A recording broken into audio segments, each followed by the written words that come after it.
Greetings, glitch boarders and digital deviants, and welcome back to my YouTube channel. You already know what time it is. Welcome to Lil Sketchy Story Time Part 2. This time with 2 pieces. Let's see, from what I'm pulling from my files, I sense a hint of melancholy behind these pictures despite no sad theme really being behind it.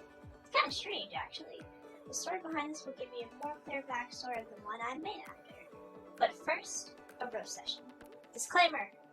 Yes, I am roasting myself, let the record be known. Do not harass or talk down to anyone who happens to draw like this. This is simply for comedy. Do not take it seriously, and this is just for fun. Alright? Alright. Just sit back and enjoy the show.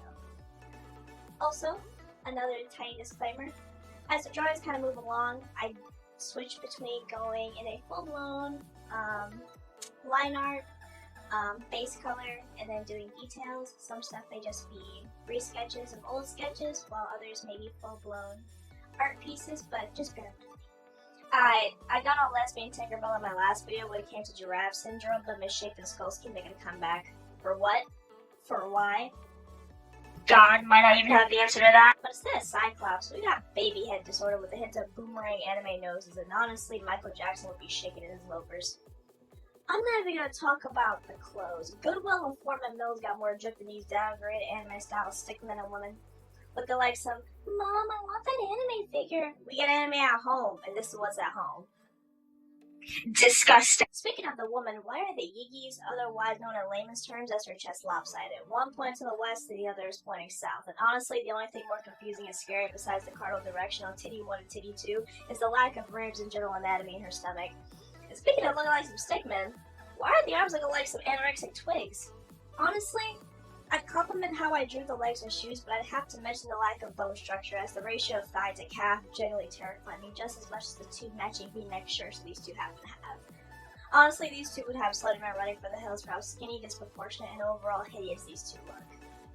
Onward to roasted picture number 2. Oh god, we got the classic anime kiss scene. What a wonderful way to start, except it's a lot scarier. Girl, are you not concerned with where his body went? You just kissing a floating head with hair and a mysterious hand to go with it?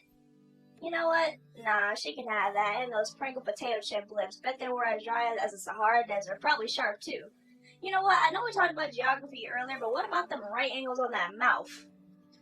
Are those really supposed to be his lips? Okay, bro. You know what? I like how his ear is retreating from his face, scared to get cut by those nasty, sharp paper cut worthy lips. Alright. Roast session over. Now let's get to the story time behind it. So, fun fact. The creator behind these images actually had her first kiss around 16. Those positive butterfly-like feelings flourished and was even amplified as she got into comedic love story or slice of life anime around this time. Her and the boy were actually pretty close friends, and for the longest, the idea of them always being together no matter what always stayed on her mind. Even now, being adults and in separate relationships, might I add, it's still apparent and pretty amazing that they still harbor that same respect and cherish the fond memories that they shared. I think it'd be appropriate to call the boy the high school sweetheart, to which ended on mutual peaceful terms. It's a very platonic love, one could say. The puppy love she experienced made her appreciate the good moments while they lasted. And she will always appreciate the impact he made on her life, no matter how short it was. What? You surprised that this isn't a video about toxic past relationships? Well, sit there and be shocked.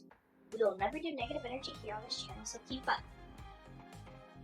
Remember, cherish the lovely moments you have with your loved ones, and it can always be cut short. You can learn from those mistakes, carry on those lessons, and even help someone else because you have that experience. Guys and girls can be friends even after feelings become involved. Yes, it's hard, but it can happen. You guys can be friends. Think of it like a bridge. The mechanism that determines how intact that bridge is the respect. As long as there's mutual respect and honest communication across all parties, your bridge should always remain functional and open. But how open should it be? That depends on you and that person. Where it starts to become dysfunctional is when honest communication isn't being produced, to which the bridge's mechanism starts to go haywire. Respect comes into question. So, remember to always voice your feelings and talk it through.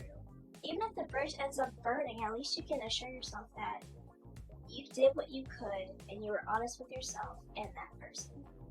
Honestly, this advice even spreads across further than just relationships and feelings of those involved. Friendships, even business. Honest communication is always key, and always be open to conversation, even if the topic might be slightly uncomfortable.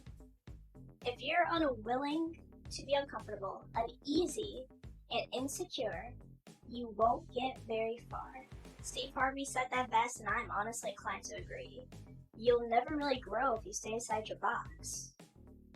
So remember, open your mind, have conversation, and always be willing to step outside your comfort zone, even if it's just a little bit, even if it's just a tiny bit. Okay? Alright guys, I hope you enjoyed the recreation of these simple pieces. Some may be sketches, some full-blown art pieces, but I hope you enjoyed them nonetheless. Honestly, my head got kind of tired, I'm not gonna lie to you. And I hope you guys enjoyed the life advice. As bittersweet as the tiny story is, I hope you took away something from the video, or maybe it brought a smile to your face. As always, remember, run up the roast in the comments section for my old pictures. Not a decade old, but they are at least 8 years old, so, you know, close enough. Remember to like and subscribe if you want to see more of me, you like my content. Become a digital deviant today. Don't forget to peep my socials in the description box down below. And don't forget to go big, stay handsome, stay creative, and most of all, stay savage. Roll that outro. Calendar, LAS.exe. Thank you for joining me.